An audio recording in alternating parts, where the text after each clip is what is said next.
You should get a warning saying that the recording has begun. And for anyone unfamiliar with these that we've all lived through so much, the recording will only record you if you're speaking and your camera is on. Otherwise, you won't be on the recording. So welcome everyone to the info session for the MHCI+D program and applying to the program for 23-24 cohort. Thanks a lot for coming in, and we'll be happy to chat with you, take questions and the like after we work through our presentation today.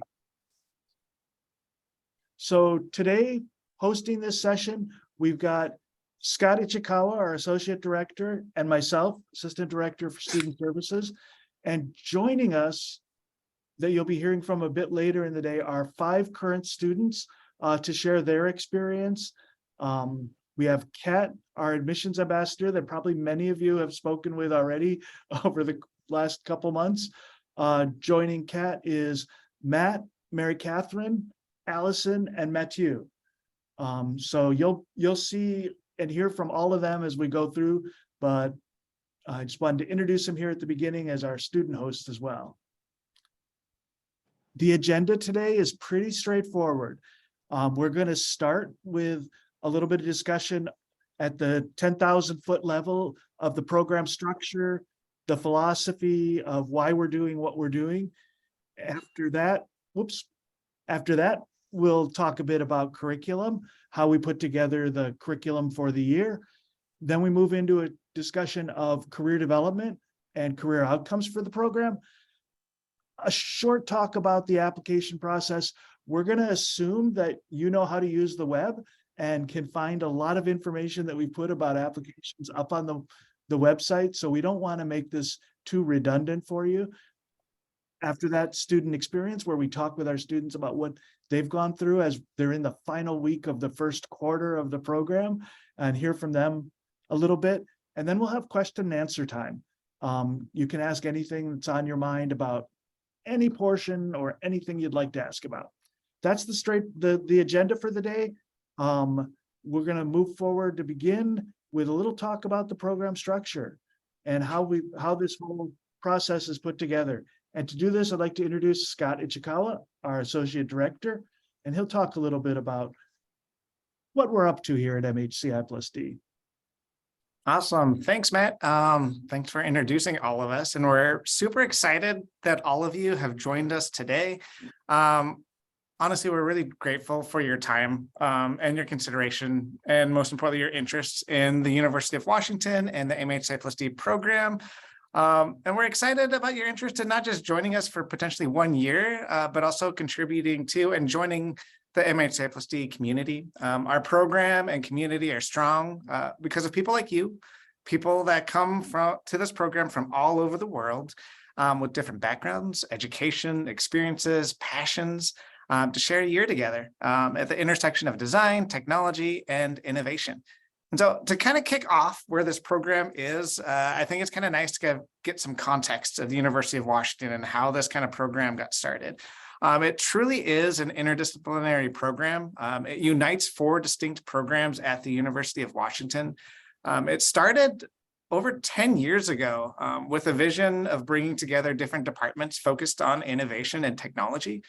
And it started as this grassroots group. It became what's kind of formed now as this DUB group, which is Design, Use, Build, with the founding programs coming from the Allen School of Computer Science and Engineering, the Human Computer Design and Engineering program, the Information School, and the Division of Design, which is in the School of Art, History, and Design.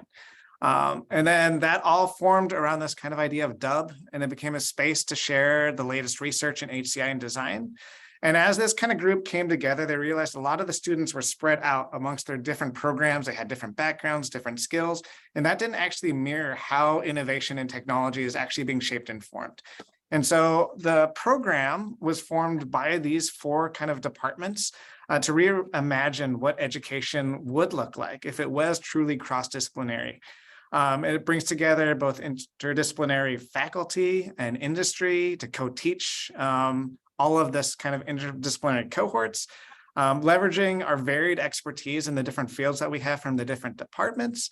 And then also being able to kind of share the different passions and the points of view that happen and shape and form HCI and design. All right, so that's kind of like the overarching kind of realm in which we kind of live as a department. And I want to kind of also talk about a couple things. And so it's kind of to shape what our program is. We have kind of a shared kind of mission and vision. So if you can skip to the next slide, Matt. So the mission, and I'm just going to read this all to you. For the MHCI+D program, we are really focused on preparing leaders who intentionally draw from and contribute to the different disciplines to practice critical optimism and how human-computer interaction and design approach practice. And there's a lot that kind of goes into what this means, right? We're a program that's not just focused on teaching skills. We don't really sit around teaching like how programs and software are done, but really thinking about what does it mean to be within this kind of realm of HCI and design. We really want to be sure that we're not just making people that are just going to be employees. We are imagining each and every one of you as the future leaders within these spaces.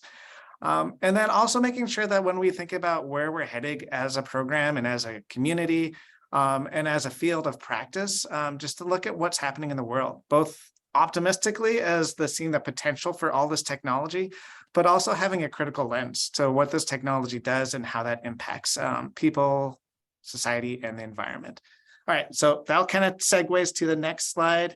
If that's our mission, kind of our vision for what this is, our vision is to create graduates who are really truly committed to this generation of creating like an equitable, ethical, interactive systems that enhance the well-being and really consider the needs of everybody involved. That's humans, that's societies, that's the broader environment around us, that could be the animals, that could be everything that's around us, because everything we do impacts other things. We're all a large interconnected system. And so through these two lenses are the things that kind of shape the way that we kind of crafted our program, the lessons that you have, the things that we talk about in our discussions, the different readings, and kind of the challenges and the questions that we ask of each student and as they form teams and as a cohort to consider as they go beyond just this program and into the world beyond. And so I just want to say this is pretty high level, but we're just excited to imagine all of you coming together to prepare not just yourselves, but people out even outside of the HCI&D community to both do the practice and kind of meet some of these challenges that, I mean, if you're reading the news and seeing what's happening in the world, it's something that you'd be passionate about addressing and being a part of. And so that is kind of where we're at. And I'll segue this back to Matt, transition back to Matt.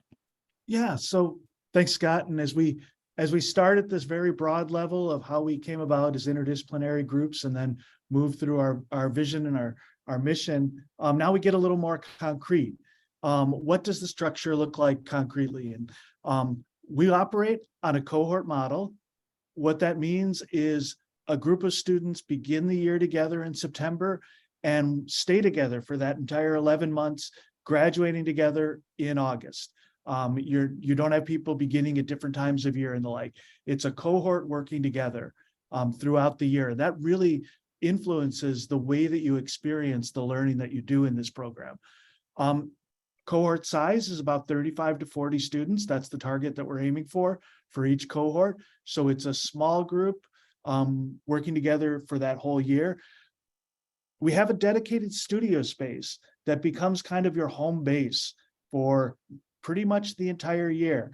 Almost all of the courses that we're about to talk about in the curriculum section, they'll happen in that studio space. Most of the photos that you'll see throughout this presentation were taken in this studio space. It's a dedicated space that's not used by other programs so that you can kind of set up shop. You can leave things behind for the night and come back in the morning and they'll still be there for you. And really it fosters this collaboration, I think, between students where you're not just getting together for your own team, but you have other people to talk to in the cohort to share ideas with and critique ideas with throughout the year. So that studio space is an important part of the experience that you go through in this year. Finally, kind of mentioned this already, but in a cohort model, you're almost spending the entire curriculum with this same group of students. About 85% of the credits that you'll take will be with the entire cohort in classes. This is not a program that tracks some people in one direction, some people in another direction, and you all get the same degree at the end. You're really living through this together, and we think there's value in that. And that's the way we set up the curriculum. So that's a little bit about the structure. From here, we'd like to talk in more detail about the curriculum itself and how it all comes together. And for this, we get to go back to Scott again, telling us about curriculum. So Scott, what does the Awesome. curriculum look like? Thanks, Matt. So I'll introduce the curriculum. There's so much to the curriculum, so I'm sure there's going to be a lot of questions. But I think today we're just really going to focus on kind of saying, what is the curriculum overview? What are the different types of courses that are at? And then kind of walking you through what does a typical year look like? And how do all these classes kind of come together to form what the experience would be like learning within this program? So if you do have questions, obviously I might not be able to hit everything within this. Make sure that you also ask some questions in chat. Either Matt or some of the students can probably help answer some of those questions in real time. And if not, we'll have that Q&A kind of a little bit later at the end of this session. So this is just a high level overview right now. So the foundation of this program is kind of a core set of courses. They fall into these kind of main typologies. There's what we call DUB seminars. We have seminars that are specifically like seminars on topics and lectures. Our core classes that are kind of bringing it all together are a set of studio courses that include capstone studio courses, and then that's supplemented through electives. And each quarter in the MHCI+D program includes one of each of these. And this kind of core curriculum, it creates a space in our minds to not just think about these things through how you learn, but doing things through really actually getting into the weeds and actually doing this and learning this technology, reading, writing, hearing and working from with interdisciplinary groups of students, as well as faculty and industry instructors and guests. So let's jump to the next slide, Matt. So I'll walk through some of these really quickly to kind of talk to you about what each of these are. And so the DUB seminar course. So as I mentioned earlier, what brings our group together really is this foundation of DUB. And throughout the year, the DUB community brings in weekly guests, presenters from all over the world to share their work. This is an opportunity to learn about the latest innovation and research in the HCI community. And it includes guests from both academic and industry research groups. And so that's kind of a high level of DUB. So the next one I want to talk about is our seminar courses. So our seminar courses, and this is, you'll have one each quarter in the fall, winter, and spring quarters. And the seminar courses are focused on diving deeper into HCI design. And I'll go over kind of the history, the processes, the theories, and trends within HCI design. This is an opportunity to learn, read, write, and discuss as a class. And this really helps shape both your understanding of HCI design and the role it has within society, as well as really crafting your own point of view within these spaces. So that's kind of our seminars.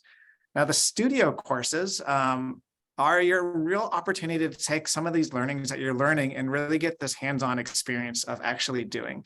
It's focused on doing, and these courses are focused on leveraging our interdisciplinary backgrounds and skills and experiences. So each studio course is led by 2 instructors, typically with different backgrounds. That could be different expertise within the topic, or this could also be a combination of both somebody from industry and academia, which often happens, to kind of give those different perspectives. And they'll be different, right? We don't want people that are coming in and saying the same thing, but to kind of show different points of view within the same topics that we'd be talking about.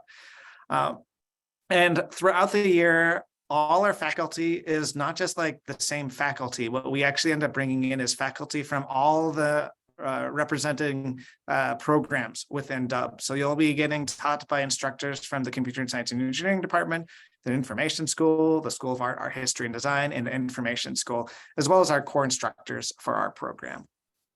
All right, the next one, where this all kind of leads up to and culminates in is your capstone project. And so the studio courses, they'll kind of start off kind of having these specific focuses on like ideation, design processes, being critical around those 2 things, and then prototyping, and they kind of lead towards what is called the capstone studio courses. And we have a set of courses that are really dedicated specifically for capstone. And the idea is these courses will support and guide you through creating like your capstone purpose, your teams, going through the research, going through design, and all the way to kind of presenting at the end of this program. These projects are team-based, and each team works with an industry advisor on a project that aligns with your team's shared purpose, values, and areas of interest. And to supplement this, I'll let Matt talk about electives. He knows a lot about electives. Yeah, so we're going to break down how the year lays out overall, but in addition to the core curriculum that Scott just mentioned, those 4 types of courses, every student will take 2 or 3 electives throughout the course of the year. You need 7 credits out of your 42 credits in electives, so it's not a big part, about 2 or 3 classes. What's great about electives is they give you a chance to dive into a specialized topic a little more deeply, something that you've chosen that you want to dig in more on. These are offered by our sponsoring departments primarily. Those departments, as part of their work with us, set aside seats and courses for our students that allow us to get sort of early access to a lot of different types of courses. And you can generally use these to deepen a skill that you want to specialize in, or fill in a gap if you're like, well, I really need to dig into this particular topic. You can use electives for that. They're not the main part of your curriculum, but they are an interesting way to complement what you're working on throughout the year in the core curriculum. So that's where electives fall into play. And then we'll lay out the year, Scott, and let's see what the year looks like.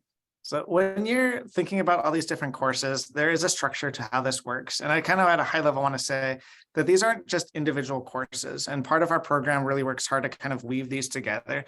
And so interwoven throughout the courses are different themes. There'll be themes around specific values, purpose, ethics, whether that's something around like accessibility, the type of impact that we're trying to achieve, inclusion, et cetera. And it really is something that kind of forms and shapes all of your points of views as you kind of go through this year together. So how does all this come together in one year? And this is kind of the meat of like what these students that you're seeing here are experiencing right now. So at the very beginning, this is pre-autumn. This is before even all the courses and most of the students are having classes. We have an immersion studio, and this immersion studio really kicks off your time within this program. The immersion studio gives you an opportunity to start diving into what is human-computer interaction design, as well as starting to build relationships with your peers, the faculty in the University of Washington. And oftentimes it's also that first step of like starting to kind of formulate and think about what is your purpose and what is driving you here and what are you hoping to learn, so that other people can better understand what you are doing here. And so that really kind of kicks off the year, and that's about a week. And it kind of is a really intensive week where it's all day and these students can kind of speak to what that experience is like. Once you get through that week, you have maybe a couple of days and we really start jumping into what it's like to be in grad school. And so in autumn quarter, we have kind of those 3 main courses that I'll talk to you about. The studio course, it's the ideation studio. And this is a project-based studio course where we go through and critique the design process. Not to say that there's one design process, but it's one where you kind of will learn and practice systematic methods for exploring a topic space. You'll conduct light research, find insights, craft a design challenge, ideate, down select, iteratively design and test and present your work and your process. With a final ideation showcase event that's actually happening next week for these students on next Wednesday. And it's a lot. And the idea is we are really walking you through, because not everybody has a design background, to really start to formulate what does it mean to be interdisciplinary and walk through a process of formulating a space to be designing within. Subsequently, or not subsequently, but alongside of that course, we have a seminar course. And the seminar courses are on user research and usability. This is a seminar course that introduces user research. And we expect, as a university that is really a research institute, that research is really a part of this process, and it's really important part of design. So in this class, we'll talk about like what user research is, how research is conducted, introduce some user research methods, how to record findings and analyze data, and most importantly, the ethics of user research and how to protect individuals that you actually are conducting studies with. And then the final thing for this course alongside the electives are the Dub course. And so this is their first part of Dub, and it really starts in fall and continues through the rest of the year. And as I mentioned, this is like every Wednesday, we bring in guest speakers from all over the world. They'll share their latest research. And this typically consists of a lot of like looking at it through the lens of your point of view, structuring small group discussions and class discussions with some reflective writing to start kind of framing its point of view as you grow and emerge and have a better understanding of HCI and design. So that's kind of the autumn quarter. That's your first quarter. And then we jump into winter quarter. So that's going to be starting up next January. And so as we transition to different courses, the studio course this quarter is around prototyping. And this is where you have an opportunity to take an idea and test it and actually build it and actually have them as functional things. At its core, it's about different ways for people to engage with your ideas. It will explore various ways to rapid prototype, and it will really, really push many of you outside of your comfort zones as you learn a lot about physical computing. But I will frame this as a class that's a really great opportunity as well, just to experiment and start to understand and play around with different technologies. Alongside that course, we do have a seminar course. It's called WIST, but this is our advances in interaction and technology. And this is a seminar that surveys the latest advances in technology. So that's a discussion around things that are happening right now. That could be around voice, conversational UI, algorithms, machine learning, artificial intelligence, just to name a few. This will show how we are at the beginning of a big revolution in a lot of technologies right now. The interaction with screens that we see today that are just the common ways that we are interacting right now are just kind of on the surface of the ways in which we actually interact with each other. And so this course is really starting to think about how are we interacting with each other in our environments, whether that's through our homes, through our cities, and our natural environment. Alongside that, we are actually already starting the conversation around capstone. And so capstone planning is a separate course that also begins this quarter. And this is the course where you'll already start to form a team, connect with an industry advisor, and start to define your topic for capstone. And then Dub seminar continues as you go through the year. The spring quarter, this is really us starting to transition really into capstone in a lot of ways. And so there's a research studio course that is capstone. And this is really focused on your capstone work. And so it's an evaluation studio that takes the learnings from both the autumn user research and ideation courses and gives you 10 weeks to conduct research, learning more about your team's topic space through research, finding insights, opportunities, and desired outcomes that help drive the following summer capstone design studio course. Alongside that one, we do have a seminar as well. And this one is around designing interactive systems. And it's just really a focus on more the theory and foundations of design. So if you're coming to a graduate program, it's not just like doing the practice, but also learning about where is all of this coming from. What is this? Is this actually just a new fad? And what we'll actually learn is that there's a lot of things that we're discussing today that seem critical today that's been in discussion for the last 30, 40, or 50 years within HCI and design. And so how can we learn from some of these things that have happened in the past? This class will often look at the evolution, not just around these technologies and the way that we practice, but also around design education.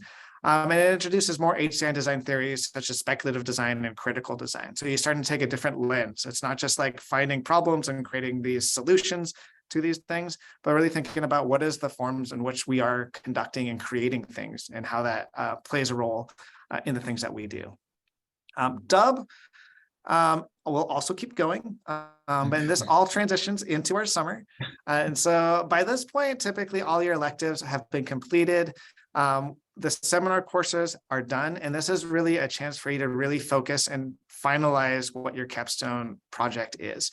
And so this course really takes you through what you had from the capstone research course and really starts to take those findings and insights and design opportunities and starts to really form them into something. And this is the class of designing and making and evaluating.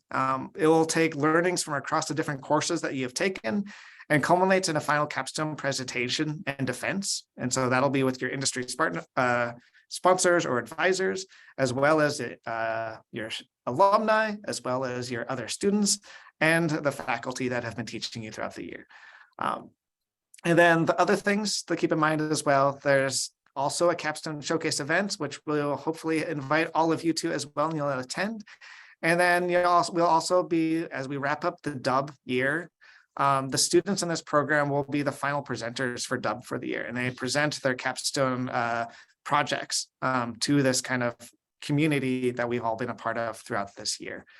And that kind of wraps up the year. So that's like everything. And I know that's a lot of information that I just threw. And it's a lot for me to say, and it's a different thing to fully experience. But all of these things really kind of all build off of each other to kind of help you have a better understanding of HCI, design, the active doing, the idea of research, and how all of these different departments, how all of these different disciplines, how all of it comes together to form HCI and design. And that's kind of at a high level. And so I'm sure if you have any questions, we'll be definitely happy to answer any of those questions. But yeah, I know I've talked a lot, so I'll pass this back to Matt. Thanks for listening through all of that. No worries. Yeah, thanks. I think I would almost like to have us put our value and mission or mission and vision slides up at the end of this, because I think this discussion of how we put this all together really kind of makes it a little easier to understand what we're doing with the mission of the program. You know, there's not a lot in all of these details of the curriculum about like becoming a Figma pro. This is about being a critical thinker and really being ready to lead in the field and think a little bit more deeply about why we're designing the way we design. And that's why we put this together with these repeated loops of studio classes and processes. So hopefully that all makes sense, but that's why we have Q&A time as well. Feel free to ask any questions in chat or at the end of the program. The next thing I wanted to talk about a little bit is the other side. So you've made it through those 4 quarters. You're coming out the other end, and it comes to the questions of what goes on with careers. Do we do anything to help with careers along the way? And so I wanted to spend a little bit of time talking about career development and how that feeds into your year here. First, I want to talk career development and what's provided within the program itself. This is a professional degree. You're coming here for an intensive year because you're passionate about this field, but also because you're going to go work in industry afterwards as a professional. So how do you prepare for that outside of the learning in classes? Well, we take an approach here that believes honestly, we're not just saying it, we believe honestly that the best way you can prepare for your career really is to dig into the courses that you take this year. The curriculum of this program is the most important element of career development. I work with students a lot on career development throughout the year. And so my mind is focused on all of the things we're doing that are so easily called career development. But first and foremost in all of this is diving in and giving priority to what you're learning in class and learning how to express your ideas through the curriculum. Besides that, though, we do a lot of sort of direct career development in the course of the year. First off, I hold a series of workshops, or we all hold a series of workshops that are career dev focused.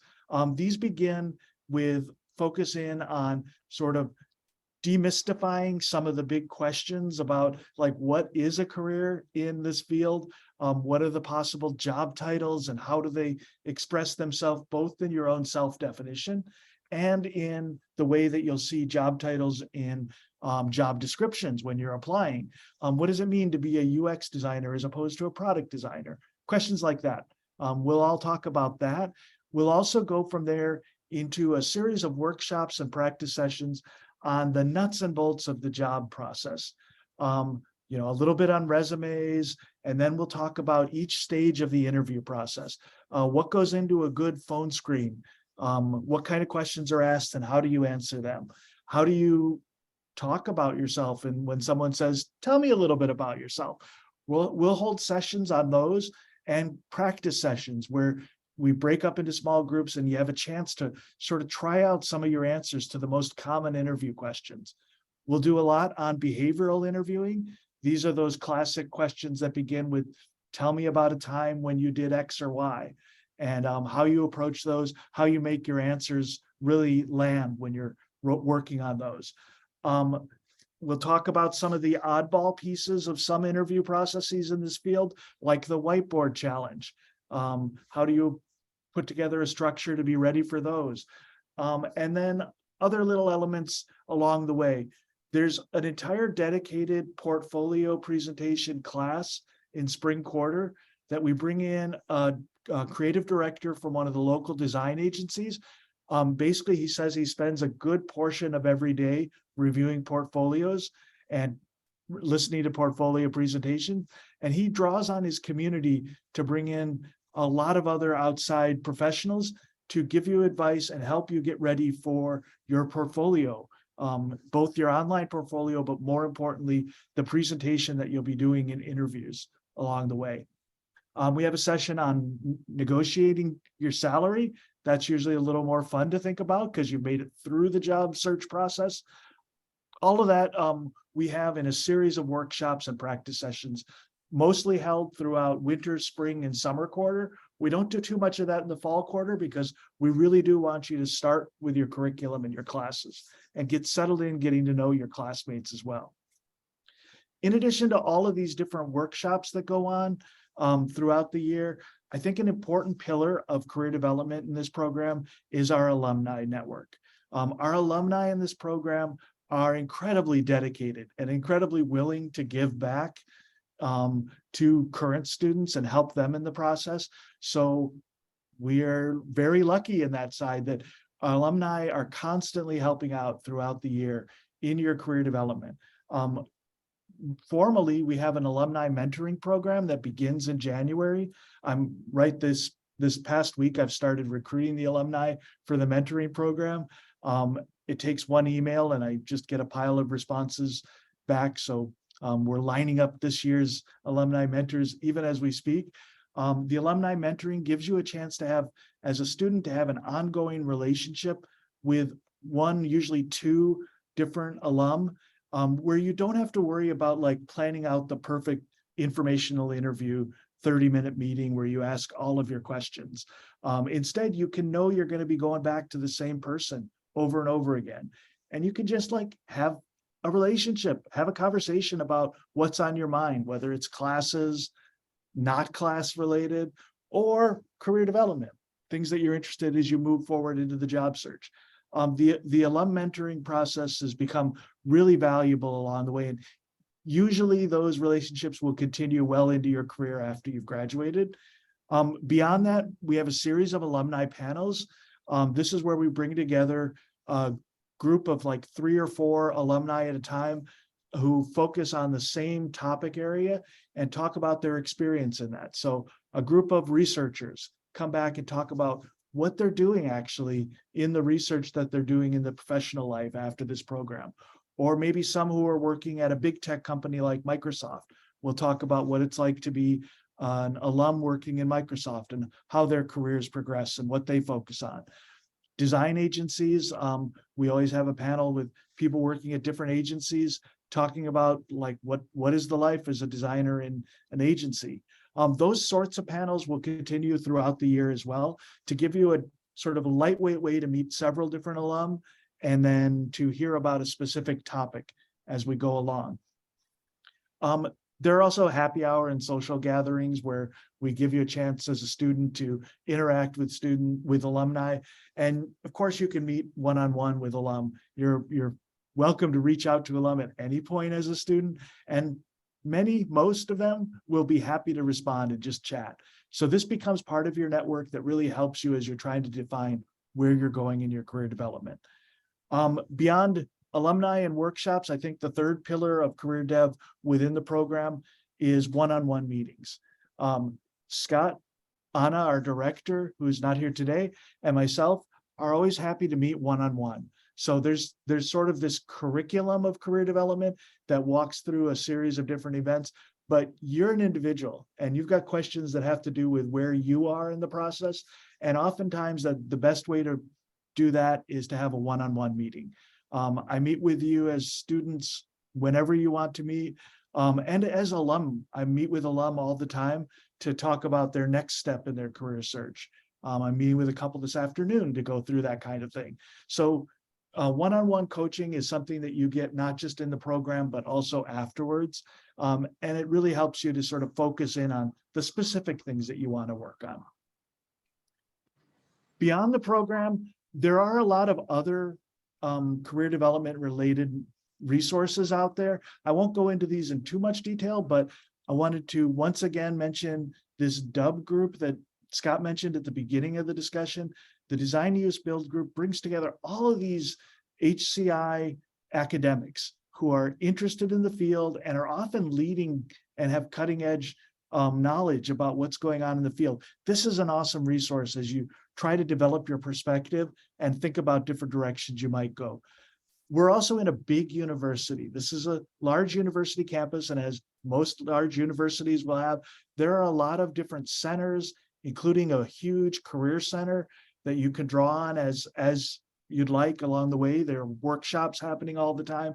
There are also centers that focus on very specific topics. If business and entrepreneurship is a particular interest of yours, there's the business school here that runs programs throughout the year with all sorts of resources you can draw on. There are maker spaces and the like. So large campus does come with its advantages on this front. And then being in Seattle, we think, is our other secret ingredient to career development. Seattle and the San Francisco Bay Area are probably the two places that have the longest history and the richest culture of understanding this HCI and design field. There are people who speak your language walking the streets of Seattle.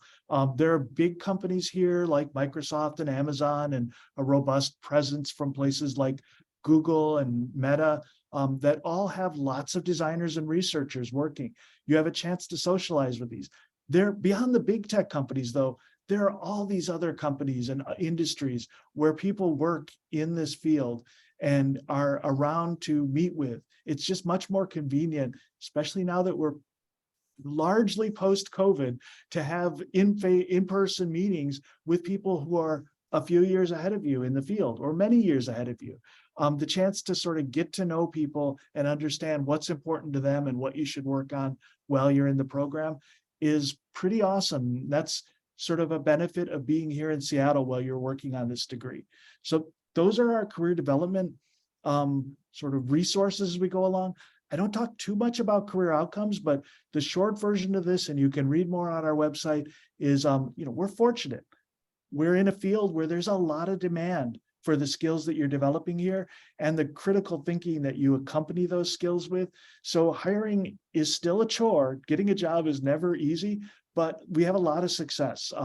By 3 months out of the program, we expect 66%, 2/3 of you to be working a full-time job in the field. By 6 months after the program, more than 95% of our graduates are successfully employed in the field. We think we have a robust curriculum that prepares you well for this. We're also in a field with a lot of demand, and the regions where there's a lot of hiring in this are convenient to be interviewing and going into, whether it's Seattle or the Bay Area or other places around the country or internationally. Moving on from this, that's the high level. We can talk again in Q&A about career development.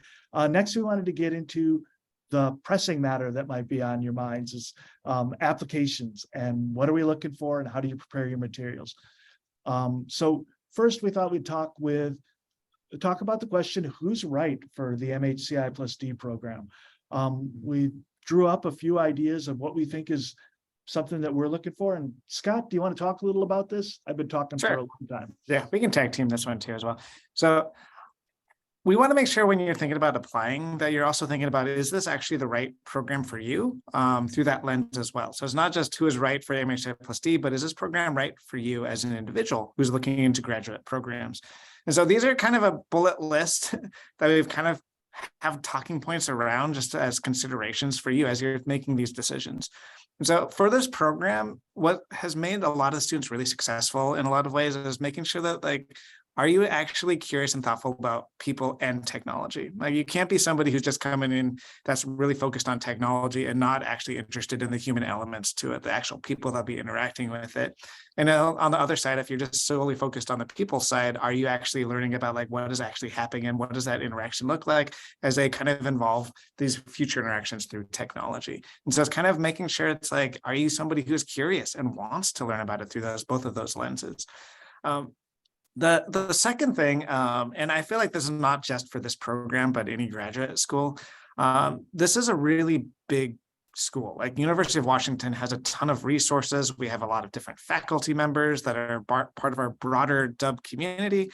And in order to really take advantage of this kind of year together and this big school, is making sure that you are really kind of self-directed and driven and being willing to put yourself out there. And it's one of the things, I don't know if Matt went into detail about this, is like there's an elective course that's like a DRG. It's like a directed research group, where because there's so much research happening at the University of Washington, some students will take the time to actually join one of those research groups to see what they're doing in that technology. And in order to do that, you have to kind of build those bridges and connect with the different faculty. And so making sure that you are one of those people that, in order to make really the most out of this time together, that you are self-directed, because we're not going to be able to hold everybody's hands throughout this process. And if you really want to take advantage of your time here, making sure that you are the one that's also driving that and looking for it and asking, whether it's through Matt, myself, or Anna, or other faculty, to help kind of support some of those things. This next one, impulse towards creation. I feel like this is a really, really important thing when you think about this program. There's a lot, as you've noticed when I talk through like those studio courses, where we believe that in order to really understand what we're talking about, what we're doing, what technology is, you have to be part of really wanting to start, play around and build and imagine what those could be. Even if you're just somebody who's interested in UX research, like the expectation is that you're also getting very hands-on in design, and vice versa. If you're in design, that you should be somebody who is willing to really get in there and start asking questions and being part of the research portion of it. We have a dedicated class, as I mentioned, for prototyping, because the expectation is that we want you to understand what it means to actually build some of these things out. And so there is an expectation that it's not just this idea of, you will get a lot of readings, there'll be a lot of discussions, but a lot of that is also kind of brought together through this idea of actually doing.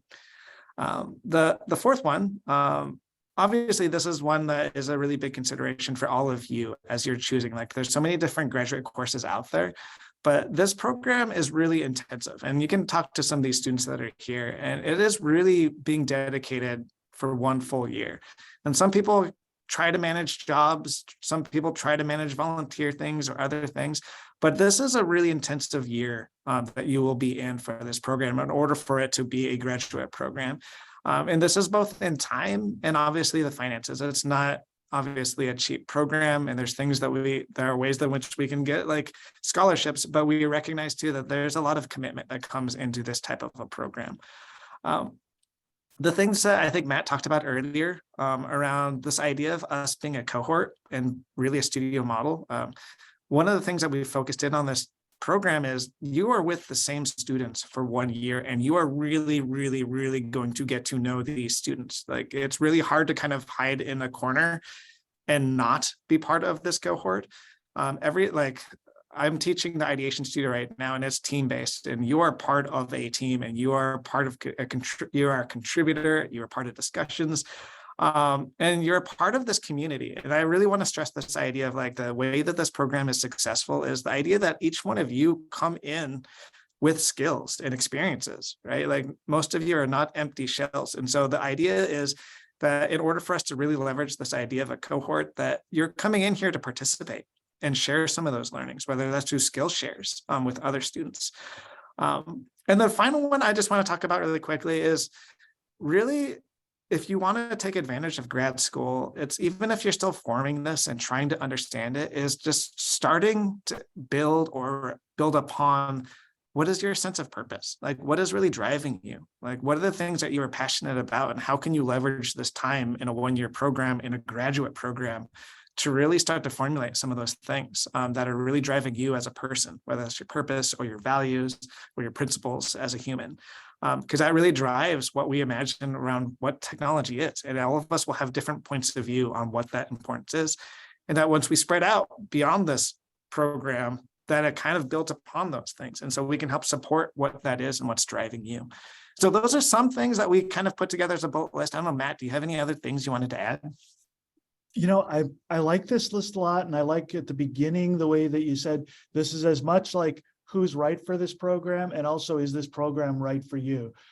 There are other great HCI graduate degrees out there, and it may be hard when you're in the midst of applying and wondering, like, can I get in anywhere or anything? Probably many of you are considering multiple programs, and it can be hard to imagine that you would be vetting programs too much, but we think you should.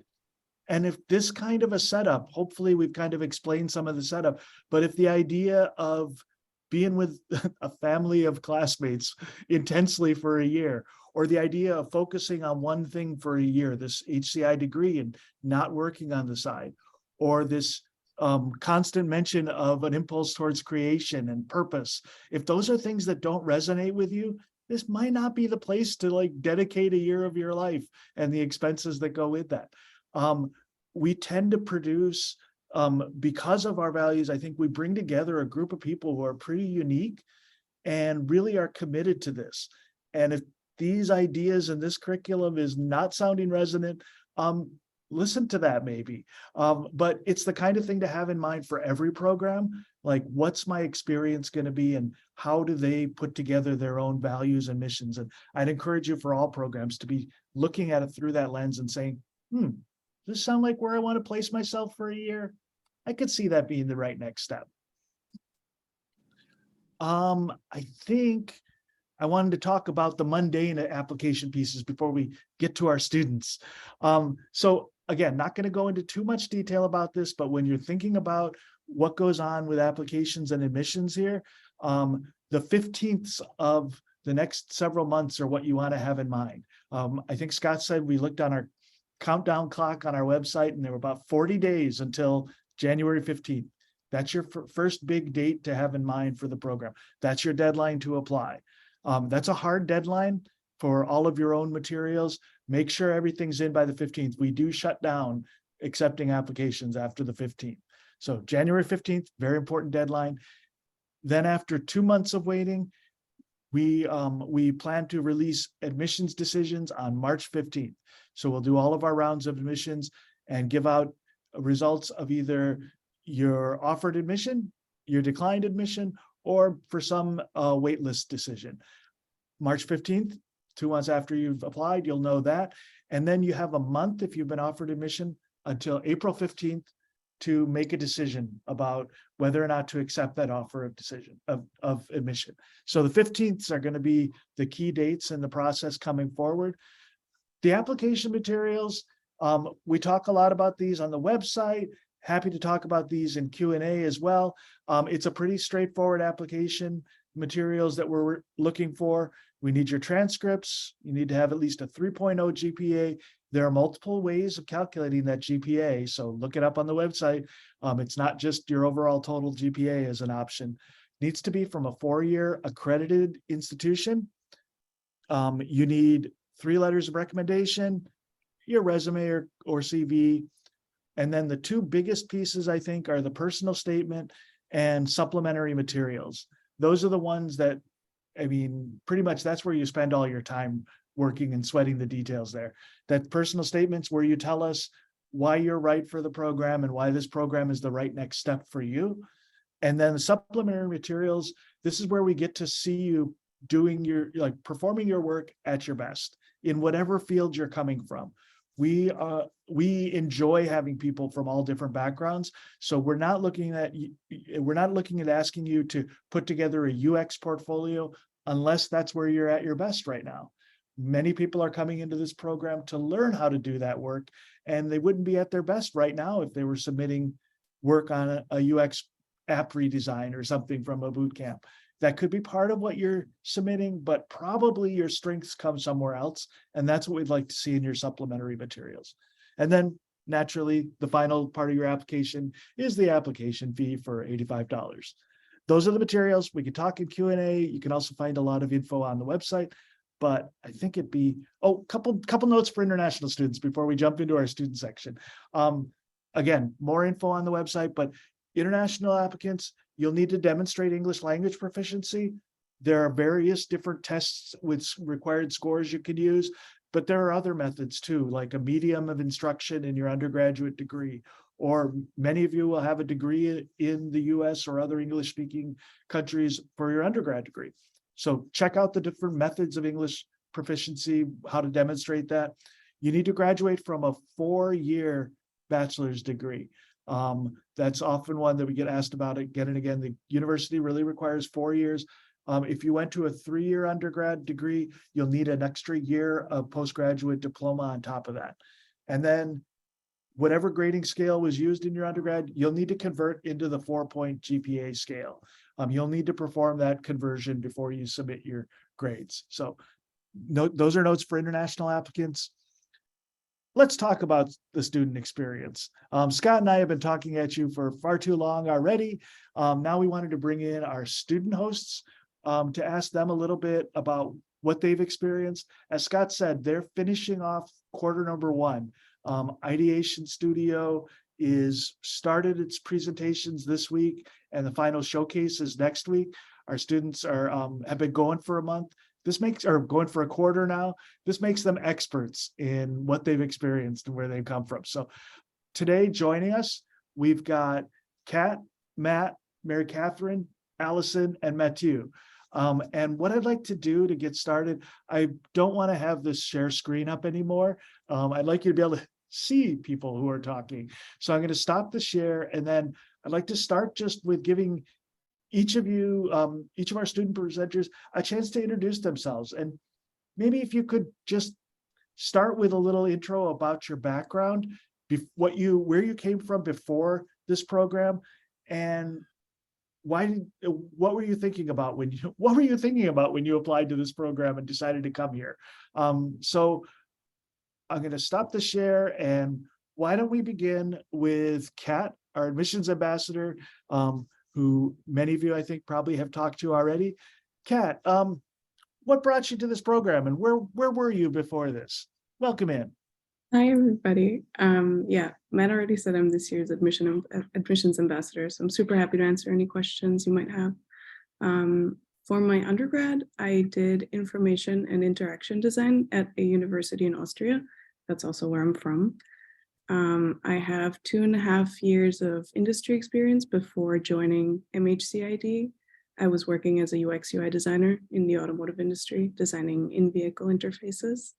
And I joined MHCI+D to gain more of a research skill set and become a much more well-rounded designer in order to be able to advocate for users in the automotive or any other industry. Awesome. Thank you much. For this session, I'm going to go in a called out order. After that, you guys can pipe up at any time that you want. Matt, why don't we go to you next? Welcome in, Matt. Cool. Hey, I'm Matt. So my name is Matt. I actually graduated undergrad in 2021 with a degree in information systems and also HCI as well. And then I worked a year as a UX designer within the finance industry. And now I'm here, hopefully trying to pivot into either healthcare, language learning design, or anything just really related to social good or well-being. So nice to be here. Nice to see you all. Awesome. Thank you much. Mary Catherine, you're up next. Welcome in. Awesome. Hi, everyone. My name is Mary Catherine. I graduated undergrad in December of 2021. So this left me kind of like a weird gap between like starting a job versus starting school. So during that time, I worked as a user experience research intern.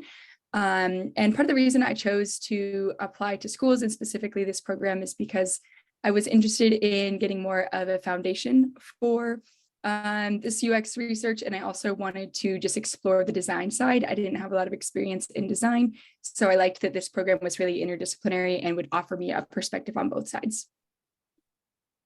Excellent. Thank you. Allison, welcome in. Thanks. Hey, everyone. I'm Allison.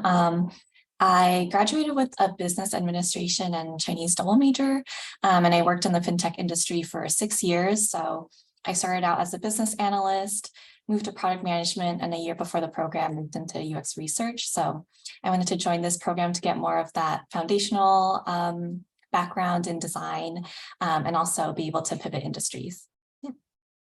Well, thank you much.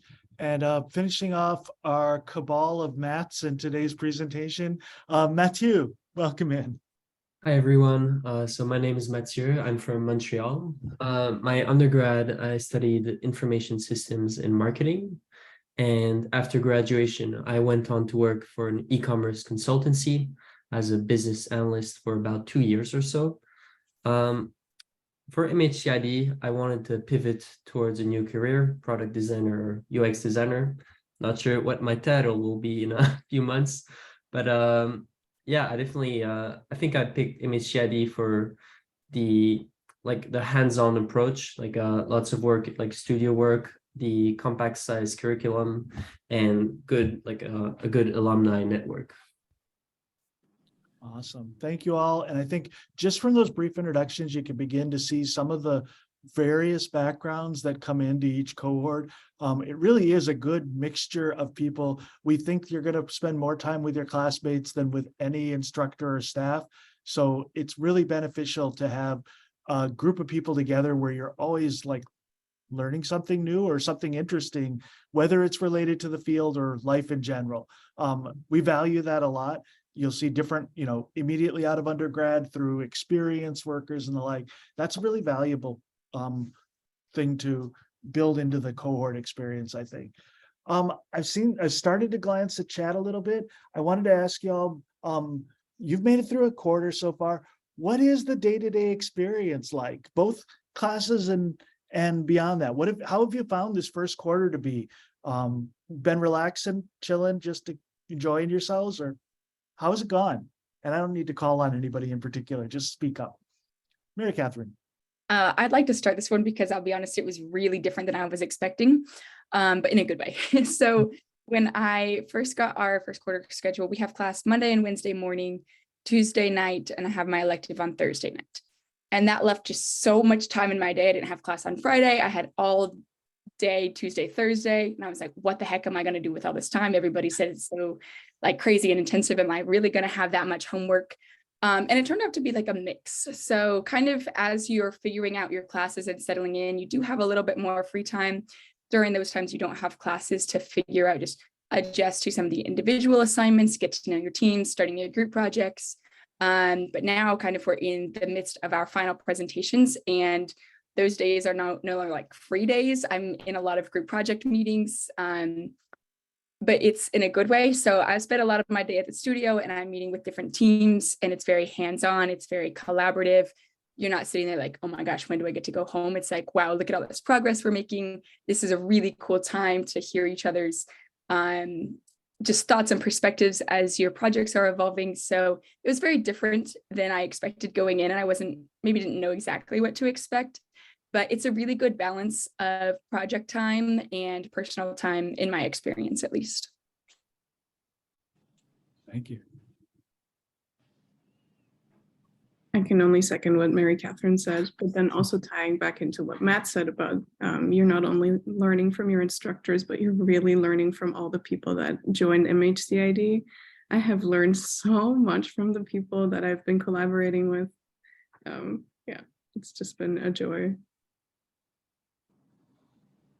Awesome. Do you do anything outside of classes together? Has anybody organized any sessions or anything? Is there any social life in this program? Yeah, I think there definitely is. For Thanksgiving, we had Friendsgiving in the studio. Matt hosted a really fun Jeopardy session. I've been helping organize like Skillshare sessions with a bunch of like cohort mates share their different skills. I feel like there's a lot of events happening, but we definitely had more in the beginning of the quarter, and then it died down when everyone was like working on group projects. And after maybe a month or month and a half of no social events, we're like, oh my God, we haven't even like hung out for a while. We should like schedule more things. So yeah, I think everyone's trying to still have fun while working on our group projects together. Allison, I Uh, haven't Oh, talked sorry. about, I was gonna say skill shares. I wanted to dive into that a little bit if you could, Allison. What are skill shares and what have you done this quarter more tangibly for skill shares? Yeah, Skillshares are basically, we've been running them as like 1 hour sessions, maybe every 2 weeks, where one of our cohort mates will host it and share something that they are good at. So our first one was sort of like visual design basics. We had 2 of our cohort mates talk about like typography, color theory, and share that. Last week we had one where someone talked about like how to use Figma, going deeper into the auto layout feature. And we also have some that are like more like not work-based, but next quarter we're hoping that one of our cohort mates used to be a yoga teacher, so she's going to teach us some yoga. So yeah, they're pretty fun. Awesome. Thank you. Yeah, that's a great compliment that students organize on their own to sort of take advantage of this group of people being together. Matthew, I cut you off. Sorry about that. Yeah, when I was shopping around for programs and looking at all the MHCI+D like testimonies, it was always cohort this, cohort that, and I was like, what is like so special about this cohort? And I think that I'm grateful for like what it can give me from a social social network perspective, as in the small group. Whenever I come into the class, it's always the same like 30-ish people, so it's really easy to just spark a conversation with literally anybody, not just like your teammates. And I think that if I would compare that to a program where a cohort size is like much larger, like say in the hundreds or something like that, this is something that we're really lucky to have. And like Matt was saying, that studio is our home. There's no like there are no like all-nighters, at least to my knowledge, but it does feel like a home. We make it our space. That fireplace room that I saw a lot in the social media posts, it's as beautiful as it appears in the in social media. And yeah, I think it's a really a good way. Yeah, I just want to like second that. Like one of the things I had trouble in undergrad was like just being friends with my classmates and just talking to them. One reason was because like everyone has different classes, every different majors are running around across the campus, but we're all centralized in like one space. So I just love how easy it is. You just can go up to someone, you can just eat lunch with them. Like I see what's really cool is sometimes I see people just like having great conversations while they're waiting to microwave their food. So it's like, it's really cool how you can just build connections and get so close with the people here and just have those like small conversations every day. For me, it really brightens my day. It's been such a big difference in this grad program compared to my undergrad experience. That's awesome. Yeah, I completely would agree with Matthew's sentiment of just, you have this group of people that you were with and they're going through this with you. And I felt like Immersion Studio did such a good job of creating this community. And by the way, this is my cat, Mars. Creating this community and just, I come from a school where it was so much, there was so much focus on like the individual work and trying to show your best work on your own without helping anyone else or getting the help of anyone else. And so now working in this truly collaborative space, I just know if I don't know something, I can ask anybody, and people in the cohort are so happy to help. So I love that. And I love my cohort. I'm just going to say that. And the cohort loves Mars. That too. A star on Zoom for us. So I wanted to ask, because you're in the midst of it right now, can you each give a brief description of what your ideation studio team project, what the topic was and how did it turn out? This is super brief, but let's be concrete about what you worked on in your first quarter here. We'll take ideation studio since you're in the midst of it. Any one of you can go. Scott, do you want to do a quick setup of what the general jumping off point Oh, was? that'd be smart. Cool. All right, so I've been teaching this ideation studio with all of these students. The jumping off point for this was we kept it pretty broad, but we had this kind of prompt, and it was really just around this idea of like migration and nomadic cultures. And the idea was, I have a perspective on it, but each of the students also have their unique perspective on it. And so for the first week, we kind of had individuals think about this space, what it meant to them, what is migration as their definitions, whether it's something that they've learned about through articles or through personal experiences or from family or friends. And then we kind of formulated teams based off of some of their skills and those types of topics. And then we let them go in a bunch of different directions. So it really started from that prompt. Yeah. Where did it go? Yeah, where did it go? So for my team, we went in the direction of migrant families and their emotions. And we looked at all avenues of communication. So child to child, child to parent, parent to parent, and ended up creating kind of like an enclosed space that you can build in your home that projects memories. So it connects to your phone. You can project a memory on there and use that as a way to express your emotions, whether that be about migration, maybe it's about the memory specifically, or just to whatever you're feeling at that time, kind of a safe, intimate space for those conversations. Oh, like I can't wait to see your presentation tomorrow. My group actually presented yesterday. So we decided to focus on, within the topic migration, people or UW freshmen who ended up migrating to Seattle, Washington for the first time. That's actually about 30% of the student body. And we wanted to help increase their awareness of wildfire season, because we found out like a lot of these freshmen just don't know about wildfire season and the impacts of it. So our project ended up focusing on like how can we increase their awareness and prepare them for wildfire season. But we also took like this altruistic approach by, you know, having them think about other people as a way to also increase their own awareness. So we ended up just creating a two-part experience where during their orientation week, they make these care kits for wildfire victims whose homes have been like unfortunately burned down and displaced by wildfires. And in order to remember the activity, they take home like these smoke globes, which kind of like take in weather data. And if there's actually smoke within other areas, then this smoke globe will like suddenly have a lot of smoke, and it's supposed to alert the user. And afterwards, we kind of incorporate like this altruistic component where they're encouraged to donate money or do other volunteer activities through like the smoke globe. So it's like this wild type of like orientation event activity that we prepared for our freshmen. Awesome. Thank you. So my team focused on adults who recently moved to a new city and how we can enable them to make new friends.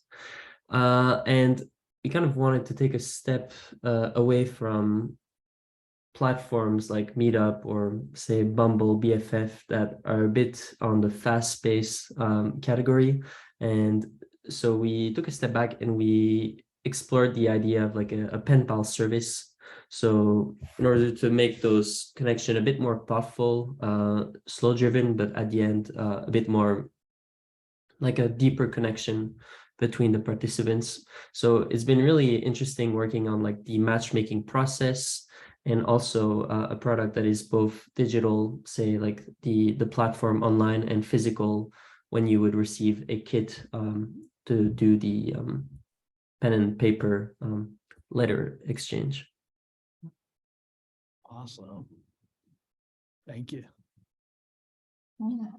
For my group, we decided to focus on digital nomadism in Mexico City, which if you haven't heard of the term digital nomadism before, it's basically when, I guess a lot of it started during the pandemic, where a lot of people who were working remote went to different countries and like stayed there for a few months. Yeah, so we looked at it specifically in Mexico City.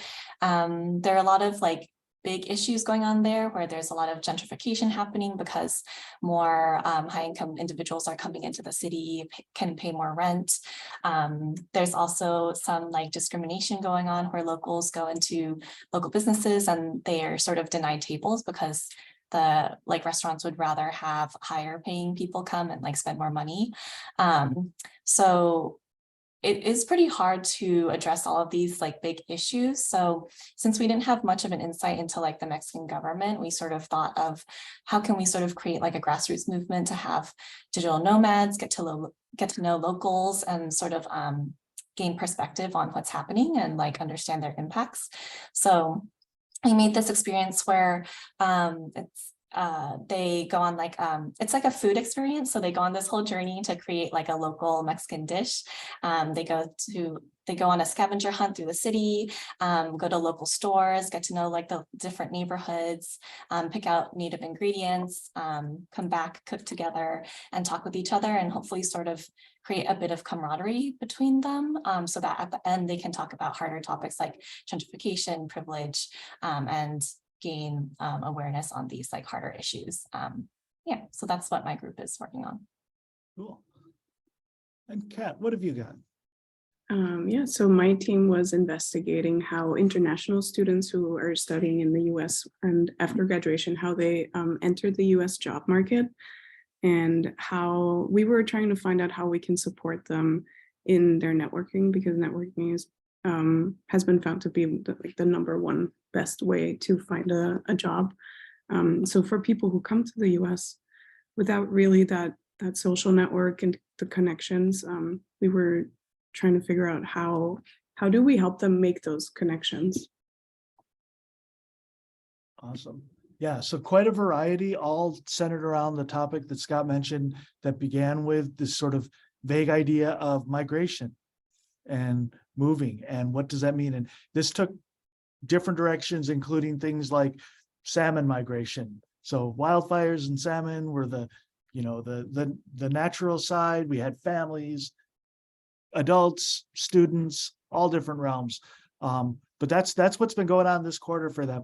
I'm realizing that I want to make sure we have a lot of Q&A time at the end for any Q&A. How about a quick round? This isn't fair. A quick round from anybody on the panel who has advice as you think back to a year ago and you were putting together your application materials and trying to make the best of it at this stage. What advice would you give to somebody who's you a year later now? I see Matt already raising his hand. Yeah, I mean, I'm gonna talk about advice or things that I did, but also even things that I'm learning as I'm going through this cohort. It's to definitely put your work in front of other people, whether it's your essay, your portfolio, just even talking about who you are. Because I remember when I made my first draft, writing my personal statement, I thought it was great. I thought it was displaying my story well. But then as I showed it to other people, I got so much, a lot of critical feedback saying like, this isn't really you, or you're not really talking about yourself, or you're talking too much about, you're like underselling you're underselling yourself. And I was like, wow, like it definitely took a hit on my pride in a sense, but in the long run, it was worth it. Like to just get a lot of different feedback. Like I asked like 2 to 3 good friends for feedback, and they really helped sharpen my essay, and also really helped me understand like, oh, there are parts of my life which I should be talking about, and I don't have to be that humble about it, but I should try to talk in a way that like showcases what I did in a good way. And I say like I'm still learning this because like even in our cohort today, as we're doing designing, like it's always good to get your work in front of other people to see if they understand it as well. Like I recently made I proposed a concept video for our final presentation, and we put it in front of a lot of other people, and in my own mind, I thought it was great, but after other people saw it, like they gave a lot of critical feedback. And as a result of that, it was able to just get sharpened and sharpened until it made a lot more sense. So that's something I definitely recommend for all of y'all to just put in front of other people, your friends, your family, or trusted people. Yeah, I completely agree with that. Having those people who know you really well to then check out what you've put on paper is very important. I would also say just on your application, show what you do know. Don't try to show that you know things you don't know, because that kind of connects to what Matthew was saying. That's not really who you are, and that's not what you know.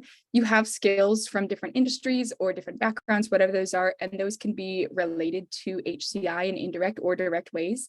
So just really talking to the skills that you have and your thought process behind those, how you were able to use those, thinking critically, what your decision-making process was, and those can be then drawn into HCI skills. I think I just put in the chat, but like some things can be taught, but your thinking process can't. So it's really important to show that thinking process of the things that you do know, rather than trying to pretend that you are already a master at everything.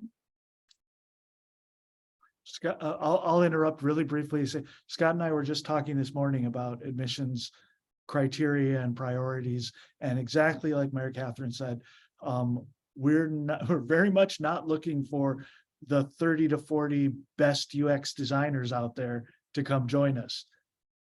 They don't need this program necessarily. We're looking for people who want to pivot into this field or deepen their skills in this field. And we're interested in what you bring, what you do know from what you've already done in your studies or maybe work as well. So yeah, what you do know, not what you don't know yet. That's critical. Sorry to interrupt Allison, I think you were about to say something there. Yeah, I think what everyone shared about like the personal statement is super helpful. Definitely agree. I guess on the portfolio point, I think there's been some questions in the chat as well. I definitely didn't come from a design background. I had a lot more like business experience, but if you do have like a different background, I don't think that should dissuade you from creating a portfolio. I think it's more so around finding projects or things you've worked on before that you can relate to the design process. How you took that problem, how you thought about solving it, what you decided to research, explore, who you talked to, how did you make a recommendation and test it. Yeah, so I think seeing if you can take your projects and like relate it to design by using that design process format was really helpful for me. Yeah, and there's lots of videos on YouTube you can look up how to put together a design portfolio. If you are coming from a more business background, maybe like the UX research portfolio would be a bit more applicable because they use like case studies. Yeah, you can look into those. I feel like we should clip what Allison said. And just when you're thinking of like, it's not about becoming or creating a UX portfolio, but that process that's often embedded in a lot of UX portfolios that you might see, thinking about the steps that you took to approach a challenge, in whatever field it is. That's kind of what to have in mind. We want to see your process and understand how you approach those projects. So that was good summary of that, Allison. Thanks. I think that with a step back, I should have probably have some close friends or like coworkers proofread anything from my personal statement to my portfolio. But I think that one thing that really helped me was just spending a lot of time doing research on the program and the application process, not only resources from MHCI+D, but all around the internet, whether like subreddits about HCI or Discord channels, YouTube. There's really a lot of content that answer a lot of questions that I had or that I thought I was the only one that had them. And just finding those, like that perfect answer was really great, because then you can focus your time on working on your portfolio or refining your personal statement, as opposed to just thinking of those questions that you don't have the answers to. So I would definitely take a stab at Googling, but like a lot of questions. Awesome, thank you. So students, you've probably been a lot more on chat than I have for this session. As we get we got time for some questions. Are there any burning ones in there that you noticed, or interesting ones that you wanted to open up for Scott or I or any of you to respond to? Yeah, absolutely. A little while ago, Marina asked, what are some examples of topic spaces for capstone? Good question. So these are, we tend to leave these pretty wide open. I'm going to throw this over to Scott pretty quickly. We want you to be most interested in like a topic area that you can dive into for 6 months and stay engaged with. So different programs have different takes on how to format a capstone project. Some lean on the industry side, bringing a problem to the students. Others leave it more wide open.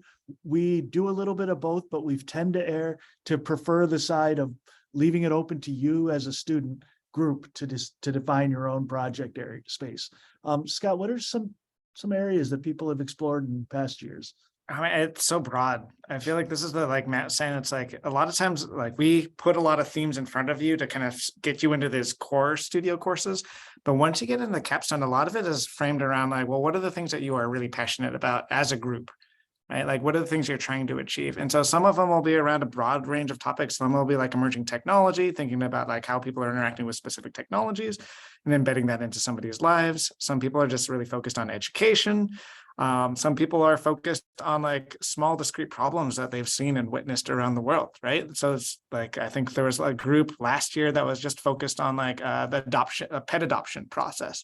And so it really, really depends on what your team is kind of excited about. I will say one way, if you guys are really thinking about like the different types of capstone projects, on the website, we have a bunch of like videos that kind of outline like what are some of the final outcomes from some of those capstone projects. And you can kind of see the broad variety of those.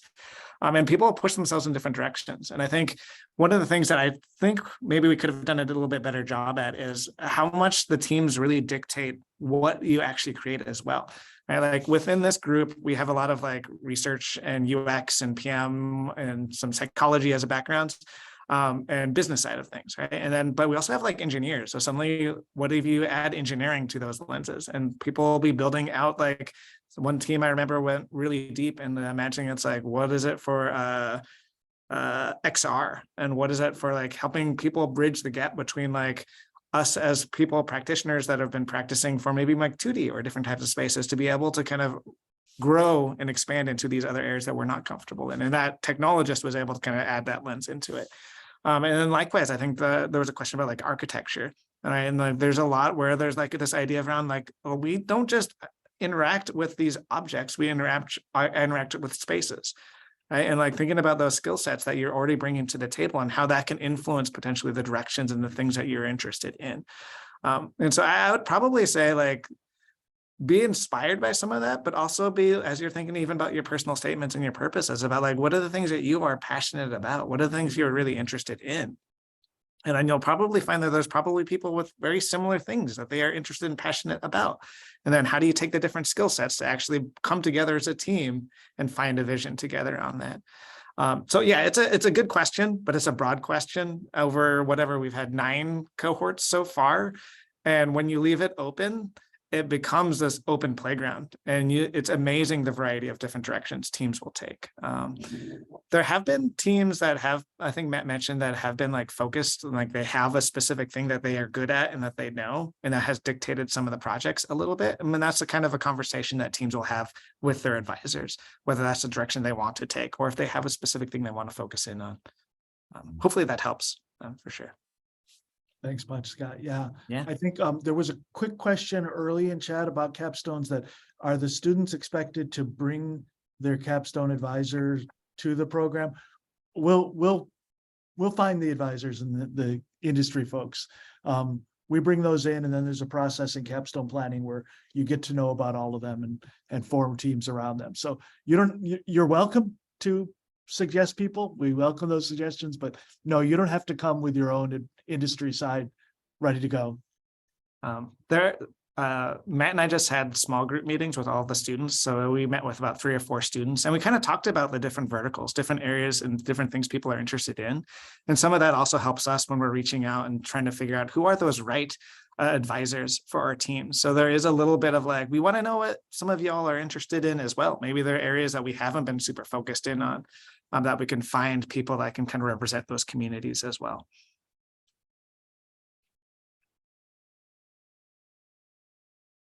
But yeah, we help support a lot of that. What other questions have popped up that Kat or any of you who have been looking at chat have noticed that would be worth talking about a bit more? As you guys are looking through it, I had one response to like some of your thoughts around, especially the purpose statements. Like we read so many purpose statements, and a lot of them can just be filled with jargon, like HCI or technology or whatever jargon that's out there. That's like the latest thing that's happening. And remember that these are personal statements, right? Like you are coming in with an existing background, a point of view, and a rationale. It's like, what is it that makes you interested in this community? What is it that's really driving you? Where are your hopes and ambitions? And making sure that it is really you who's speaking and that we're getting to know who you are as an individual. Because if you keep it too high level, then you're the same as most people that are applying for this program. And I just really want to point out that like all of you, no matter what your experience, background, cultures, identities, have kind of a uniqueness to you. And so thinking about that through the lens of like, who are you as an individual and what do you bring to the table? What are you hoping to get out of this experience? Through the lens of who you are, is something that I'll always point out as well. One thing sorry, Scott, I think that was really helpful. This is kind of along the same lines. One thing that has been asked about is just the portfolio piece and doing so when you don't have a design background and how you can still showcase your skills and projects. That's, yeah, always a good question. I'll give a couple of ideas here, and then if anybody else thinks of examples of what they did along the way, that could be useful as well. So you'll see in our materials, we use this awkward phrase, supplemental work materials. That's to remind us as much as you that we're not asking for just a UX portfolio. We want to see you showcasing the work that you've done in whatever field or whatever classes you've taken. So we consciously avoid the word portfolio, mostly to remind us and the staff and faculty that that's not what we're asking for as well. What you are presenting to us is the discussion of the process that you went through in any area, a project that you worked on. This can be formatted like a design portfolio type format, a UX portfolio piece. That's absolutely fine. Like that kind of gives some milestones like Allison summarized a little bit ago. It could also be maybe a narrative presentation. You could have an article that you wrote. It could be a presentation of some work you did in a class previously. What I would have in mind when you're thinking about putting this together is like, as with anything, you need to be thinking about who you're presenting to. If you come from a sort of the bench sciences, if you come from that background and have like a co-authored paper in some field that none of us will ever understand, maybe it'd be better to write a layperson's summary and then link to the paper. Not expecting us to like delve into some scientific field that the reader won't understand. You're trying to help us understand you and your role in this project. That's what we're looking at. But these don't have to be UX related. They could be a couple of projects that you did in school or a project you worked on in your career after school, how you approached it, what were the constraints, what steps did you take, and what were the outcomes. You might reflect a little bit on like how that influenced your development in your pathway towards the MHCI+D program in this field along the way. We don't need a lot. We're realistically hundreds of applications, a lot of busy reviewers. They're not going to dig into 20 projects of yours or watch a half an hour video or something like that. There's just not time. So you're looking for a couple, 1, 2, or 3 projects is probably what's going to be looked at. You can have more on there, but you really want to design that experience for a reviewer who's going to be focused on the beginning of these things, the beginning of what you present. One thing before going to Scott on this does not have to be an online website. You need to send us somewhere online. It could be a Google Drive with a series of files within it. It could be something else. We think in terms of portfolios because that's where we live in our brains, but you need to just on the application, you're giving us a URL, trust that we'll follow it there and see what you've got presented. Scott. No, there's a conversation right now about like recruitment for research. And I just wanted to augment what the students are saying. So right now in the first quarter, they're learning a lot about what it takes to do research. And there's a lot of ethics behind like recruiting participants, making sure that as people that are conducting research, the impact that your questions might actually have on these communities. And so typically in the first quarter, we kind of play it a little safe, right? So you're learning these methodologies in order to be, by the time you get to practicing it in actuality in like your capstone projects, that you have some foundational experience doing it beforehand, right? Because we want to make sure we don't just put people out into the world and then suddenly we're causing more trauma than we actually are addressing. And so that's what's happening this quarter. And the idea is like, by the time you get through this program, you'll have some experience both through the lens of like, and this is not just for research, but through in a safe environment to make sure that you're actually practicing things and thinking about things like ethically and like what your impact is in the work that you do, so that by the time you get to something like a capstone research or beyond this program, that you have that lens. And so in the capstone research class, you are expected to be recruiting, screening participants, actually doing that reach out. And that is like, there's a lot of different communities. You're like, we don't want you talking to your friends at that point, and you shouldn't be talking to your classmates, and you shouldn't be talking to like these safe areas. Like there are a specific audience that you will be interacting with, and that's going to be a challenge, right? And that's part of that learning environment through any of these things. And this is just research as an example, that once you're out there doing the research, it's like there's a lot of work and it takes time, and you have to be incredibly thoughtful about it. And the participants really, really matter. And so that's definitely something that comes up and builds into the year. And so one of the things that we as a program try to do is make sure that we're building in some of those thoughts, being really thoughtful about what you're doing and why you're doing it, what you're trying to achieve by that, and the impact that we might actually have, whether that's through our design, but also through the process in which we are going through HCI and design. So I just want to kind of frame that in the long year view, which these students haven't quite seen quite yet. Just you wait.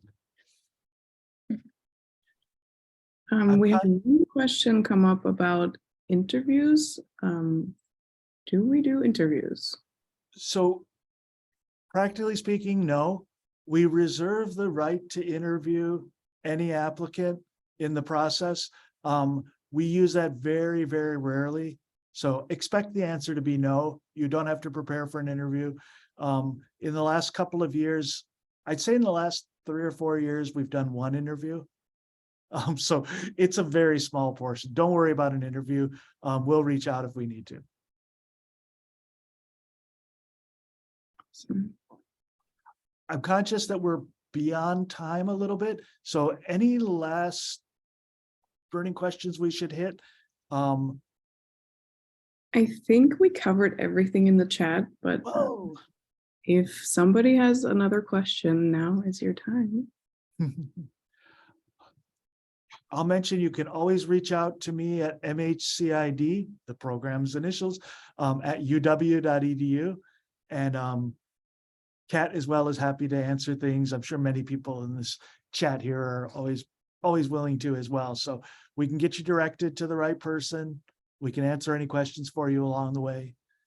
Yeah, I also put my email in the chat in case anybody has any questions. Thank you much. Well, I want to be sure to thank our students first and foremost for being here. Kat, Matt, Mary Catherine, Matthew, Allison, y'all have been awesome. It's always fun to hear you talk about the experience from this side. So I've appreciated it a lot, and I think you've added a lot to what we presented here. Scott, thank you much as well. Everyone, we'll be sending you a link once the recording to this is available. And thanks a lot for coming in today. Good luck. Thank you all for joining us. Yeah. Thank you. Thanks, Bye, everyone. everybody.